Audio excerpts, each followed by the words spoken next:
One thing that is prevalent amongst the very famous artists is their story. Everyone knows about Van Gogh cutting off his ear. Everybody has heard the stories of Picasso and his women. James Gill also has an incredible story. Jim's story is unusual from the standpoint that he had such a brilliant beginning. When he became famous, it's not necessarily whether you're good or not, it's whether you're lucky. So he was both. The second thing that's rather unusual is that Jim walked away from his career in 1970 when he was really on top of it. When I learned that Jim was painting again, how could you not be happy? I mean, he's a great painter. And now the rest of us can benefit from his expression. I believe he's not just an old master. In fact, he's like a very young person. His image making is very, very fresh. It's leaping off into a new direction, and it's mind-boggling.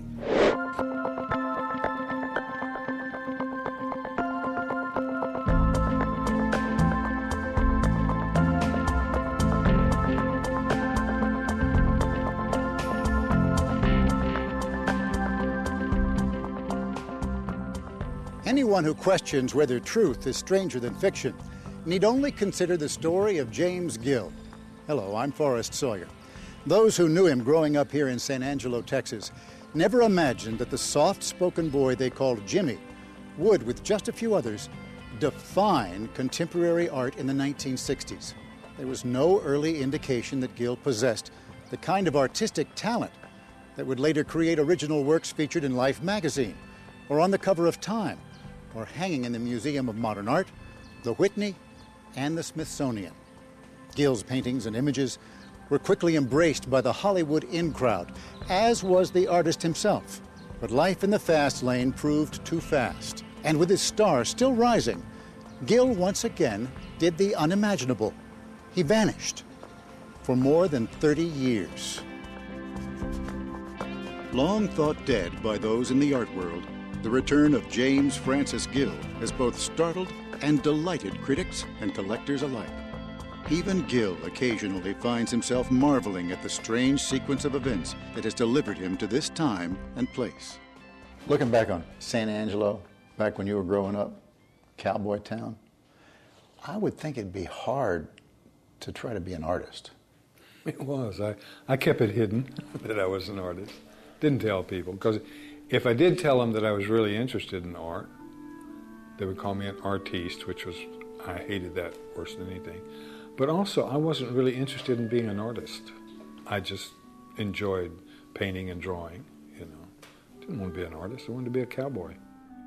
You couldn't help yourself? I just enjoyed it. I enjoyed drawing, always enjoyed drawing. And then learning how to paint. Kind of learned how to when I was a child. I mean, when I was like 6, 7, 8, through there. And so I would just do it. What did your family say about their little cowboy painting? My mom was always encouraging, for art. And of course, back then, nobody had any money. And nobody took lessons for anything, you just learned. When Jim was a kid, I don't believe anyone had any inkling that he had artistic ability. We did know, we were peripherally aware that he did some painting. Not being an artist myself, I didn't see the artistic value of Jimmy back then.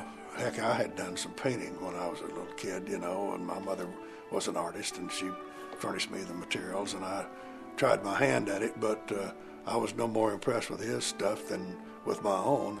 We kind of made fun of the guys that played in the band, and if you didn't come out for football or you didn't ride bulls or horses or something like that, well, kind of looked down on those people. So maybe he was afraid to show us his artistic talent. I don't know. In high school, me and some more guys organized a rodeo club. And from that, we would go to, then we'd go to high school rodeos. And, eventually I did some professional rodeoing. Were you any good? No. Why not? Well, I really wanted to be, but I just wasn't. I wasn't a good bronc rider or a bull rider. At 17, a fist fight over a girl resulted in a judge's tough offer: go to jail or join the military. I had to go in the Marines. You got slapped into the Marines. Right, yeah. Well, that used to be kind of a standard thing, what happened to me. Now, the irony of that is that you might not have had the artistic career that you had if you hadn't been forced into the Marines. There was about 3,000 of us standing up, getting a welcome to the base speech, and the colonel says, and if anyone doesn't like what he's been assigned to, speak up now, forever hold your peace. So I said, I do not want to be a refrigeration repair specialist. He said, what do you want to be? And I said, well, I'm an artist. I would like to do something like that. Gill's decision to speak up led to an assignment as an architectural draftsman. After completing his service, Gill moved to Odessa, where he took a job at an architectural firm. There he worked with a veteran architect who, having seen some of Gill's paintings, warned his young protege that he'd find no artistic freedom in architecture. And he told me, he said, just go to your painting. He said, you're never going to be satisfied with architecture. He said, you can, do some creative things, but he said, get into your painting. He did go to the University of Texas to study early on. Even at the university, he was a loner. He wasn't doing things necessarily to please his professors. He was doing it his own way, which necessarily didn't please his professors. So he has this strong, independent nature about him. Gill's time at the university was productive, and near the end, he began working on a trio of paintings that would soon change the 26-year-old art student's life forever. Now, there's a series of paintings that were really important to you, right? Women in cars. What happened at that time was Jackie Kennedy and a lot of the stars were wearing sunglasses. The magazines and the newspapers would get a shot of them stepping out of their car. They'd lean down, they'd have on their sunglasses, and I could never see their eyes. And that was always kind of amazing to me. So I did a series of 3 of them that later on I took to LA, and they were kind of the catalyst to me really moving on in the art world. James Gill's trip to the West Coast was completely serendipitous. He was hitching a ride to New York with a friend who had to first go to Los Angeles. Gill decided to bring his Women in Cars paintings with him. Once he hit town, Gill wandered into LA's premier art gallery, the Felix Landau Gallery. I just walked in with these paintings to show to the gallery. And I set them up on the wall, and there happened to be a show going there of painters that I really liked. And so I was overlooking at paintings, and Felix Landau kind of came out of the audience and said, whose paintings are these? And I thought, oh, I've blown it, I shouldn't have my paintings in there. And I said, mine, and he said, well, I'd like to talk to you. Went into the office, and he said, I like your paintings. Tell me about yourself. Felix Landau then did something extraordinary. He offered to set Gill up in a studio to paint for a month, and if he liked what he saw, he would agree to represent him. He says, Mother says, he'll rent me an apartment and furnish the paints and everything if I'll just stay out here and paint for his gallery. So I said, well, that sounds like a good deal. I said, do you want to do it? And he said, yeah. I said, I'd like to do it. And I said, well, why don't you just stay and do it? I said, you can always come home if you don't like it. So during that month was when a magazine came out about 2 weeks after Marilyn Monroe had died, with a bunch of photographs of her. I did this triptych of Marilyn Monroe with like 9 images behind the 3 images of her, like black and white photographs. And so he called me up at the end of the month and said, okay, I'll come out and see what you got. And he saw those Marilyns, and he said, fantastic. He got them, put them in his car, went home, made a reservation, flew to New York. That was in October. I had a show in November and December in New York. Museum of Modern Art bought them. And January of '63, Life magazine reproduced them. Now, in the art world, this is unheard of, especially from a major gallery. I mean, it just almost never happens. And it was the only time that Felix Landau ever did that an artist walked in off the street, unannounced, with no idea who this person was, and Felix immediately took him on. A month later, he signed him up for the gallery, immediately started dealing his work. So I went from a country bumpkin to kind of a lot of fame and movie stars and everything within 2 months. Encouraged by his overnight success, James Gill decided to stay in Los Angeles. He set up an art studio on Santa Monica Boulevard across the street from the New Art movie theater, and there he worked prolifically. He was gripped by experimentation, and with it a certain intensity was growing. Each work Gill produced was a bold new statement, and the art world was taking notice, as evidenced by his inclusion in the Sao Paulo 9 exhibition in Brazil, one of the most prestigious international exhibitions of the day. Now, the Sao Paulo and the exhibit, I'm just looking at some of the names that were there. You got James Gill, Robert Indiana, Jasper Johns, Roy Lichtenstein, Claes Oldenburg, Robert Rauschenberg, James Rosenquist, Ed Ruscha, and Andy Warhol, all in one exhibition. Right. That's astonishing. Right. And that was before everyone's fame took off. That was kind of a major show in a way. Did you know that then? Yeah, kind of. I was really, really proud that I'd been chosen for that, because there was the top 20 artists of the United States, and I was one of them.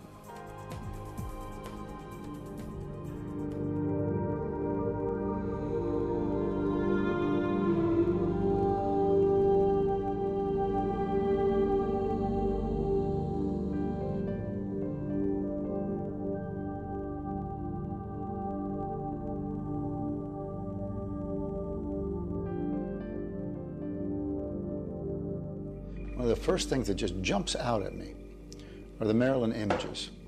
The style is so similar to some of the things that Warhol did.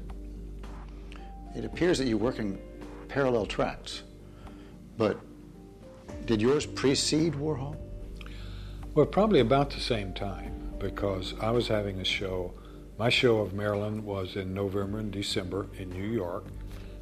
He was having a show at the same time, his first one-man show, and supposedly he had a couple of Marilyns. I didn't see his, but when I met him later, he said that he had seen my show. But Warhol certainly is not a copycat, or I wasn't, we were just, that's what happened then, and he did things completely different from me. Marilyn Monroe's image was very popular right at the time of her. It was popular before she committed suicide, but it was very popular at the time. Jim Gill jumped on it right away. I mean, he really did that painting just at the time, and Warhol followed a little bit later, but by using a stock image of Marilyn that was really a photo shoot headshot, rather than a more candid photograph, which was what Jim used as source material. I think the reason that the Warhol is much more famous is because he sort of repeated that image. Jim had a more personal relationship, I think, to that tragedy, and it came out the way he presented his painting.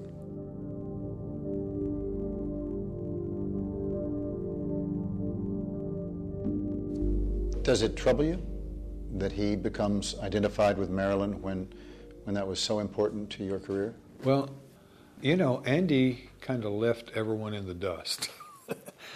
But I was with a really good gallery, still selling paintings, and I was selling a lot of paintings to movie stars and writers. I mean, a lot of the screenplay writers, the directors. So I had a whole market there. James Gill's work resonated with the Hollywood creative community. Gill fondly remembers the day he was invited to John Wayne's house. So I walk in, he said, "Hey, Gill, come down here," And he said, "How you doing?" He said, "Have you had breakfast?" I said, "Yeah, I hadn't had breakfast." I said, "Yeah, I'm okay." And he said, "Well, then join me. You want the same thing I've got?" I said, "Sure." So he got about a 12-inch tumbler, filled it up with bourbon. And so I kept up with Duke all day long, you know, filling up those glasses. I was an outsider. I was an artist, so I wasn't, as in no way competition or part of the industry. So I had lots of buddies, you know. Tony Curtis, I mean, we buddied around for quite a while, you know. And Tony would have a caravan of limousines, and he'd come by and pick me up, you know, and we'd go to the factory where all the movie stars hang out. I was kind of having 15 minutes of fame then, so kind of popular, a little bit of fame. Did the ladies like you, Jim? Yes, you know, it was a pretty wild time in the early 60s, you know. You want to talk about that? Well, I probably shouldn't talk too much about it, but you know, there was a lot of romantic encounters. I found Jim to be a person without judgment, where a lot of artists in that time were so into how they were being perceived by other people. Jim was his own man. He really didn't care how other people perceived him. He just lived in the moment. I think we all try to achieve being here now, and it's written about and sung about, and Jim was in the now and without judgment, and that's one of the things I loved about him.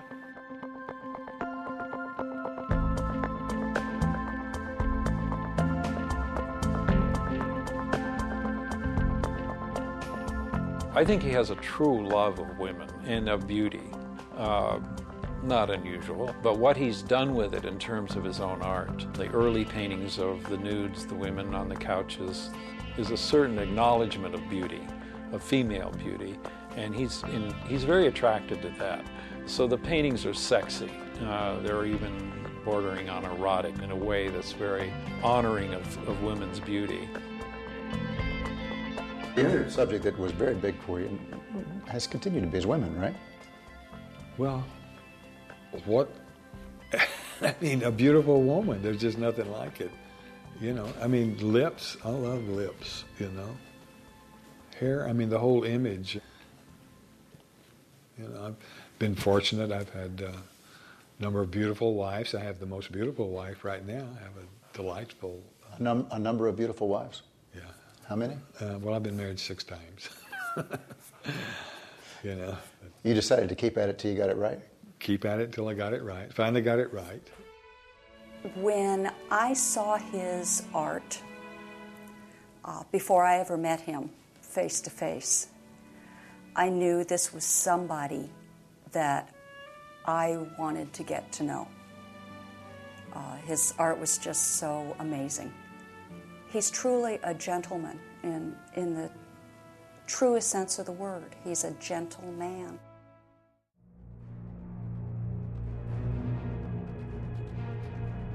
As the war in Vietnam escalated, many of James Gill's paintings began to reflect his own anti-war sentiments.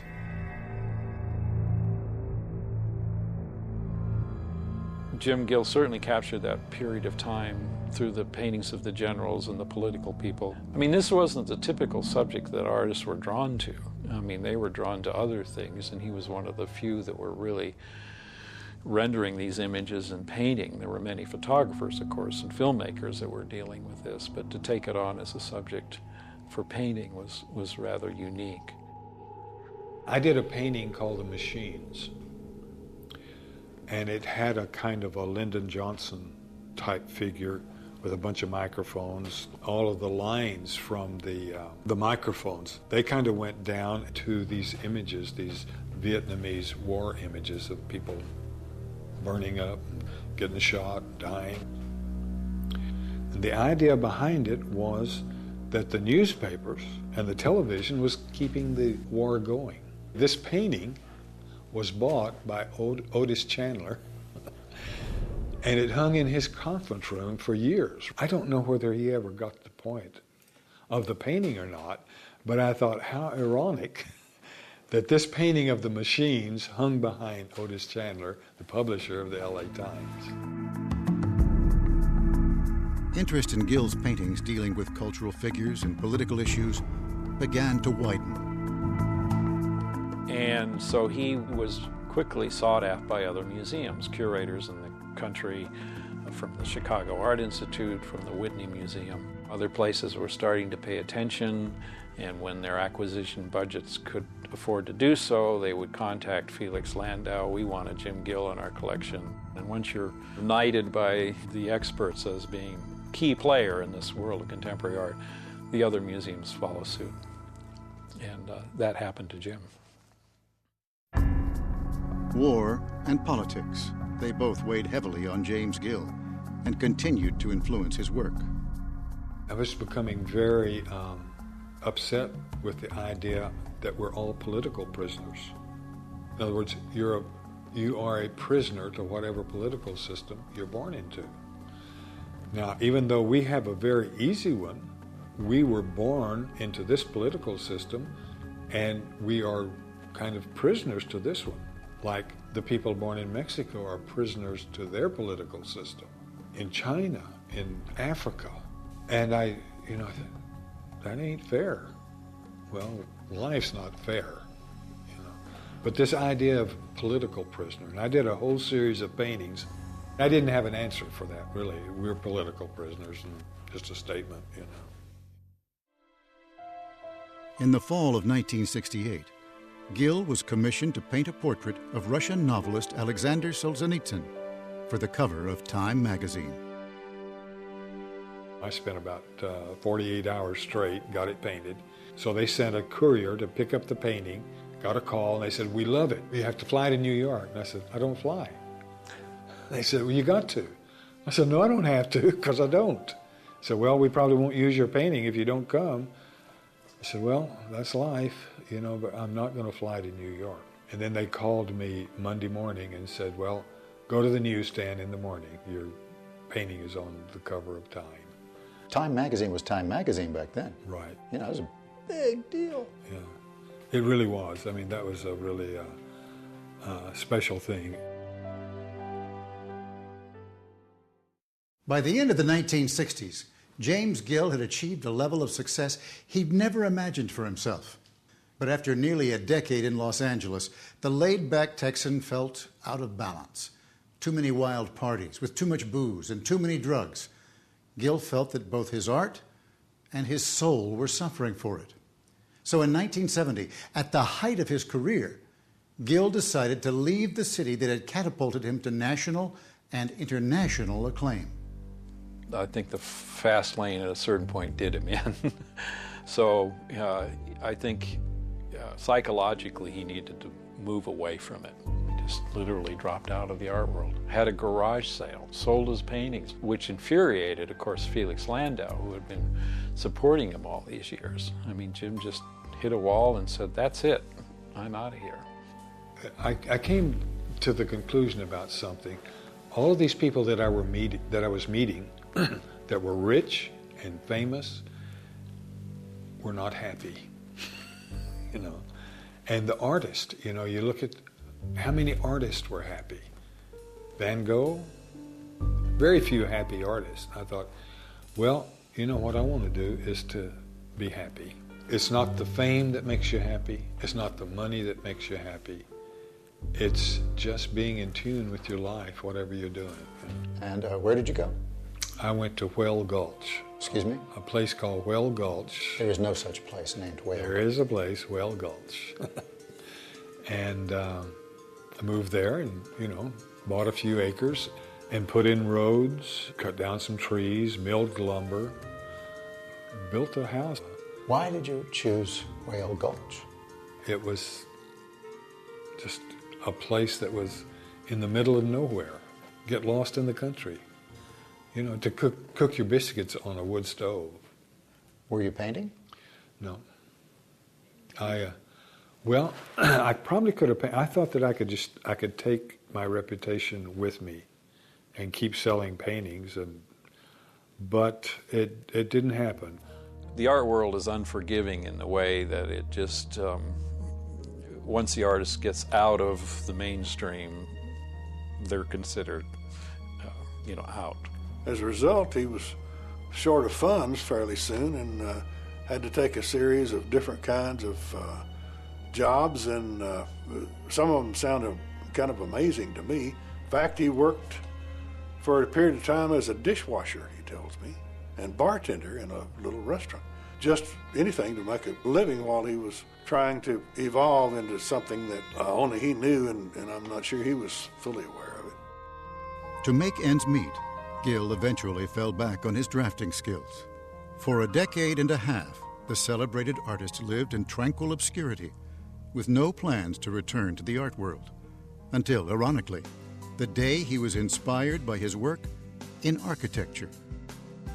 I was designing houses on the computer. I learned AutoCAD and all the technical things, and I would see what would happen on that and make a mistake and say, wow, I wished I could do that as a painting. Wished I could paint that or get that shape, or, you know, and then finally, oh, click, why not?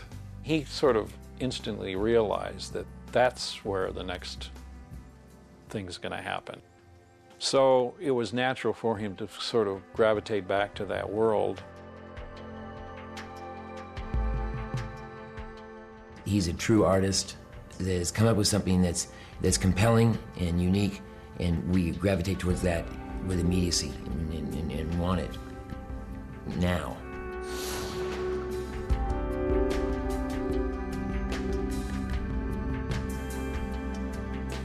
So then when I started doing these paintings with this process, I remembered back when Andy Warhol had done the silkscreen thing, and I remember saying, wish I'd have done that, because that's really a neat process.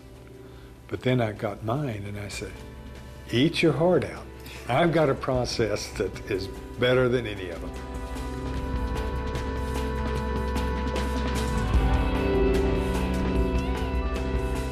What I like most about Jim's process is Jim.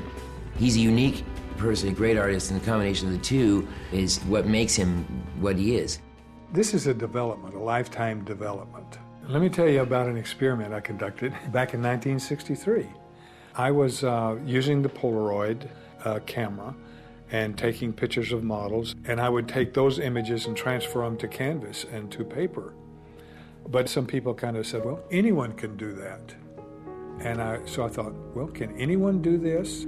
So I tried an experiment. I took a model, and I had myself and 3 of my friends stand in the same place. The model was in the same place. And I took my photograph, and they took their photograph. When we laid these out, there was no doubt about it, my photographs were Jim Gill's.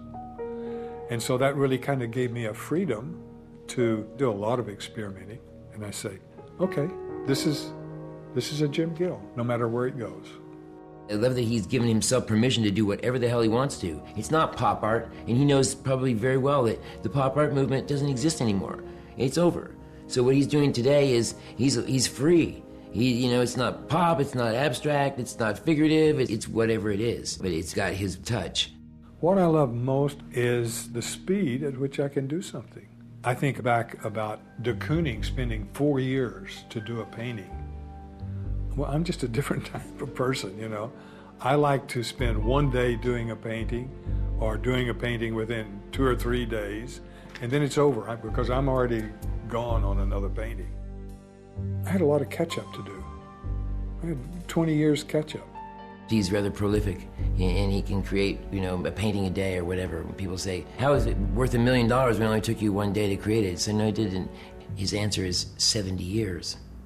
It took 70 years to create that canvas. It's just another observation of that, which he said about the Polaroid. It's always a James Gill. It's a James Gill because it's coming from his hand, his brush, and 70 years of experience behind it. I developed the way that I put it on a computer, the way I get it on the canvas. It's just a faster process of collage. I used to cut out things and paste them and arrange them and then sketch from that, make a painting from that. And now I do it on the computer. And then I can play with scale and size on the canvas. And then at that point, I put my medium on top of that, which sucks the color into the medium. Then there's a step of overpainting that, changing, accepting. So, it's pretty fast doing it that way. But sometimes I think about what if I were a carpenter and I was still using a handsaw and a hammer. You know, technology's changed. And I've always kind of been on the edge of technology. He'll be met with criticism like every great artist is, no matter what. And so his work today, everyone will compare it to, because this is what we do. We compare it to the work that you became famous for. Anyone who did something new and different, experiences this criticism, because we don't want you to change. Don't do that on us. So I believe his work today is every bit as substantial, if not more, than his work when he's most known for, which was pop art. One of the things that I've really been working on the last 5 or 6 years is trying to merge portraiture and abstract, because I love both of the paintings. I think artists want to merge the two, the figurative and the abstract, and I think I'm doing a pretty good job of getting this on the canvas. An artist's job is to shake it up. He's still alive, it's still alive, he's shaking it up.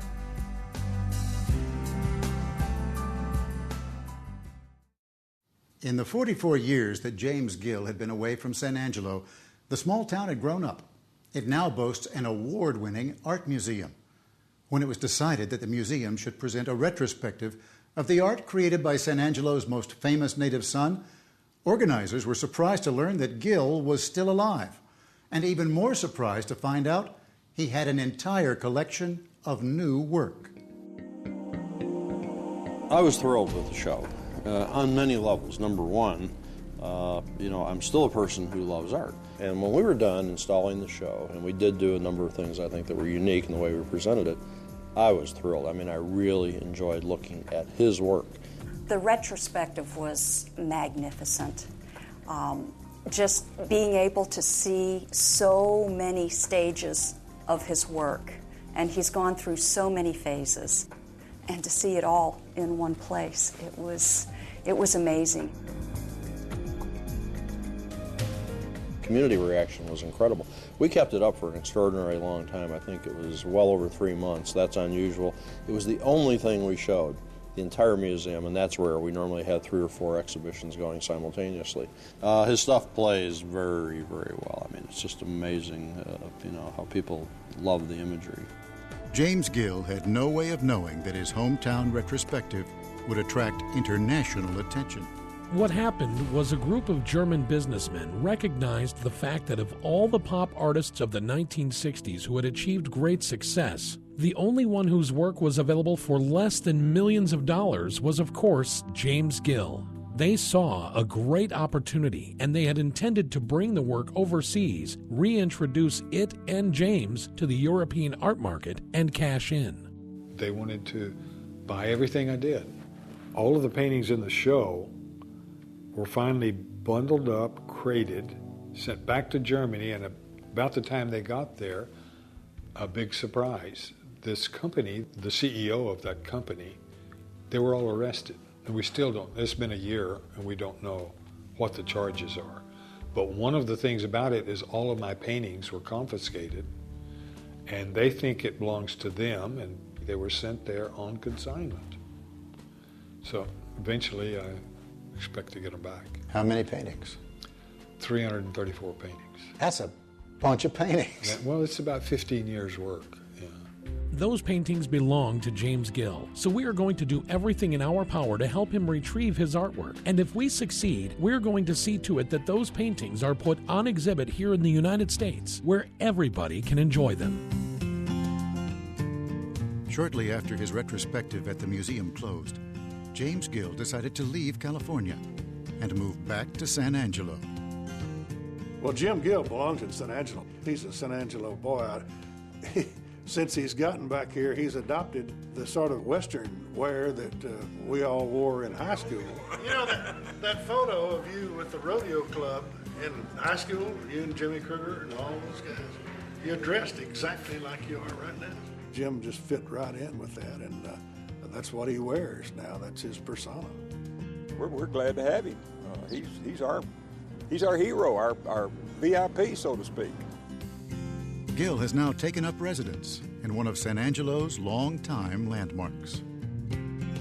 I'm living in the Cactus Hotel, which was a childhood dream. Why is that? It was a symbol. The wealthy ranchers usually would come here during the winter and stay in the Cactus. It was just a really special place. And now you're living here. Now I'm living here. So in a way, you're living in a childhood dream. Yeah.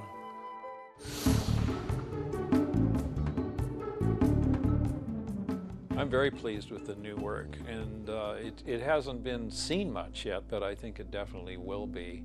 It captures a sense of popular culture. It doesn't just render it in a flat way. His sense of color, his sense of a subject, his ability to render, to draw, his sensitivity to color and to design is very strong, and I think that's why he's important.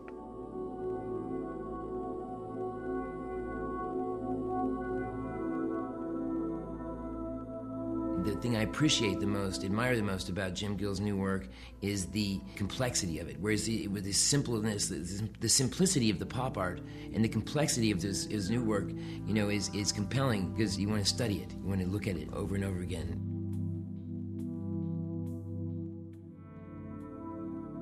Here you are at your peak in the old days, and now same productivity, but very different work. So tell me about that transformation and the kind of work that you're doing now. I had searched for the truth, you know, political prisoners and so forth. So now I just, you know, I deal with kind of beauty and beautiful things. I love the colors and the shapes and women's faces and collage, and now it's just creating. So is it fair to say that in a way you've become freed? That you're not attached to ideas, and therefore your images, your colors, your sense of shape, of line, can rise to the front. It can go anywhere. There are no rules to what's on that canvas. Now before, when you're a political commentator, you know, then you're trying to tell a story or get something across. Now I am just trying to blow my mind and anyone else that wants to look at it, you know.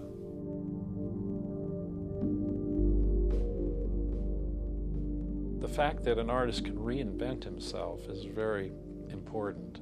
I mean, I think that's the true gauge.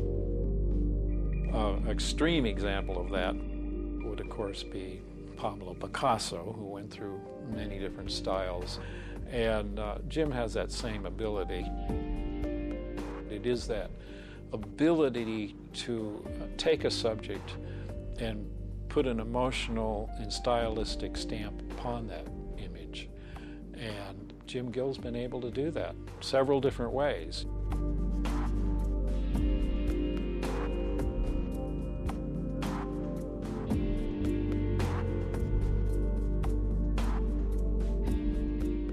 I love to paint. I like to wake up in the morning to get started. At night I say, well, hurry up and get this sleep over with so I can, you know, get into a new painting. Because every painting is really kind of an experience. The man knows how to make images. He's an image maker. And all the artists that I've known in my lifetime who were the real deal are people who were just fanatical about making their art. He is. That's why I think so much of his life and his image making is in the future, not the past. With the reemergence of his new work, and he'll certainly become better known and rediscovered, which the art world also loves to do. They love to rediscover people, and Jim's a classic case of an artist that should and will be rediscovered. If James Gill had not abandoned his work in the 70s, his price points would be much higher now. They'd be more in line with the Rauschenberg, Rosenquist, David Hockney, for example. I believe that the art world lost something when he stopped painting. But he came back. He'll probably be painting for another 20 or 30 years. Thank God we now will have 20 or 30 years of Jim Gill's paintings. My husband and I are both passionate collectors of Jim's art. I think we view each painting in a different way. We each get something different out of each of those paintings. All the paintings we have because we just really love something about, you know, each painting and how it makes us feel.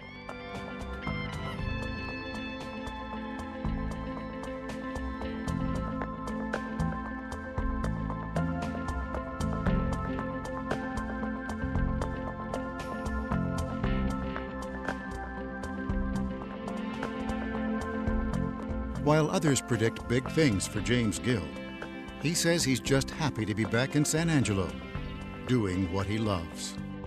So Jim Gill has come home. Yeah, definitely. Period. Period. Yeah. Not going away again. You never know what's going to happen. I mean, with my life, I don't know where I will be 5 years from now. But for right now, I'm right here.